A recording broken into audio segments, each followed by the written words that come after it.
You know, guys, I've said many times that a loss is a loss, but some do definitely hurt more than others. For me personally, this football season, the two worst losses had to be Carolina blowing the 35-7 second half lead against the Giants and only winning the game 38-35 and failing to cover. And, of course, that damn Hail Mary pass by Aaron Rodgers that cost me the cover a couple weeks ago in the postseason when the Cardinals won by 6, laying 7.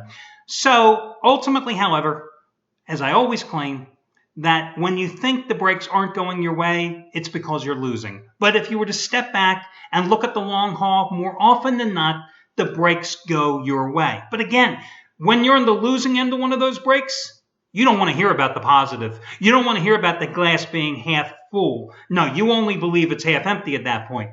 So the gambling gods definitely giveth and they taketh. For me, well, I can forget about that Carolina loss because really, hey, I covered with Clemson against Alabama. Now, the Arizona loss, yes, that still hurt. But the past 2 nights, the gambling gods have wiped the slate clean.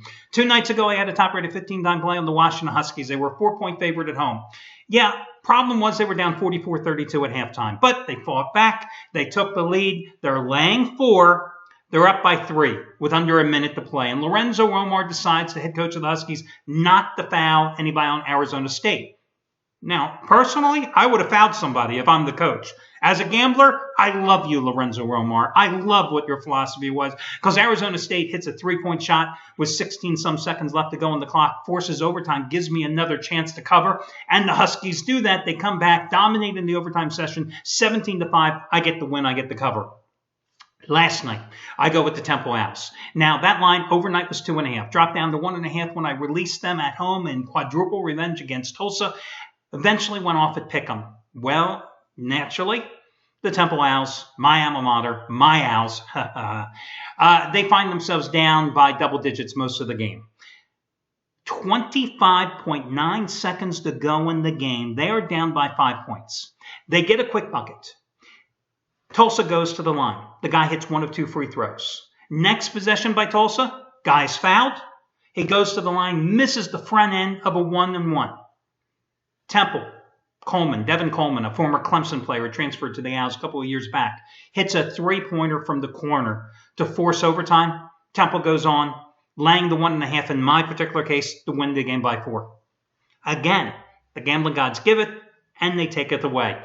Hey, this is going to be your Friday video report. Listen, guys, you can go check out the homepage for all your discounts, etc., for your promos, blah, blah, blah, blah, blah, blah, blah. Quick congratulations going out to Trace Adams. He won again yesterday as one of the featured discounted plays with another 1,500-star raised to bar winner. Of course, I won as a discounted play as well, thankfully, yesterday with the Temple Owls. I got to be honest with you, this is not a very strong card. I couldn't find anything in college really, other than the small 5-dime play that I had on the Metro Atlantic game between Iona and Canisius. In the NBA, not exactly enthralled. Let me give you the one play that was my secondary play today, the one that I also consider using as a best bet. That naturally is always going to be your free play. And that play tonight is going to be the Utah Jazz, -7 at home against Milwaukee. Trends, stats, interesting to talk about, interesting for you to hear if I throw them out there. But as I've always said, if you give me one stat that backs one team, I guarantee you I can find 4 that back the other.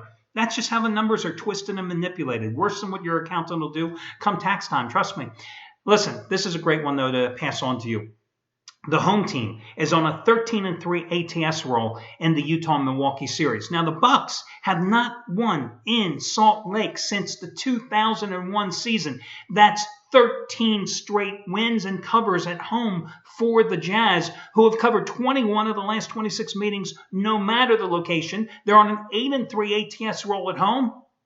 So why not take Utah tonight at home against Milwaukee? You know, interesting in reading doing my research here, I saw that there's some rumors that the Bucks may be looking to shop Michael Carter-Williams, who When he was acquired from Philadelphia late last season, I thought that was the end of the Bucs season. They had played so well in Jason Kidd's rookie season with them at the helm, with a bunch of guys just coming together, cohesiveness as a team. I thought that really ruined everything when they got rid of Brandon Knight, shipped him to Phoenix and part of that three-way deal that brought in Michael Carter-Williams, who is not a point guard. It's why the Philadelphia 76ers got rid of him, because he's just a shooter, and he's not a good shooter either.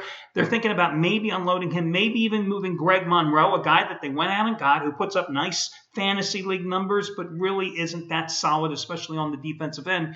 This is a team that's falling apart, and Milwaukee's Achilles heel all season long has been the fact that the Bucs don't play any defense.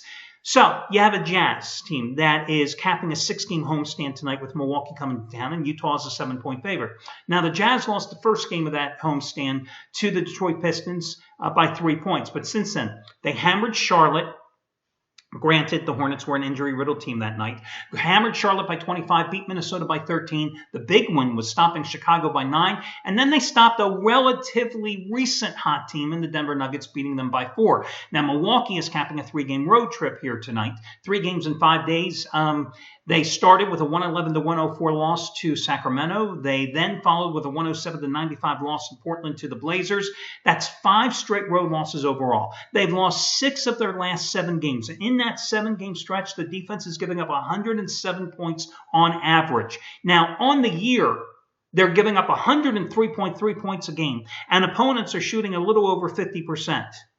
And they're giving up even more in the past 7 games. That's why they've lost 6 of those 7 straight up and against the spread. Meanwhile, you have a Jazz team that is not particularly efficient offensively, but boy, the Jazz do a good job defensively. Number 3 in the league in scoring defense, right behind the Spurs and the Miami Heat, giving up an average 96.4 points a game.